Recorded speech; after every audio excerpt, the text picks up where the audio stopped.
Баршаңызға сәлем достар. Бүгін мен осындай өте дәмді және өте оңай ұнтақ жармасынан жасалатын печенье дайындаймын.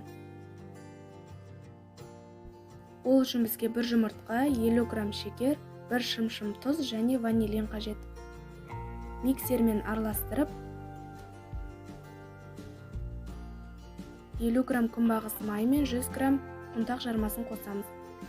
Енді 100 грамм ұн мен 1 шай қасық қопсытқышты қосып, тағы да араластырамыз.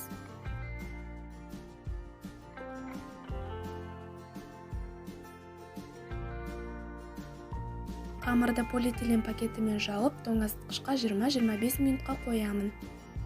Енді қамырды бөліп, домалақ етіп жасаймын.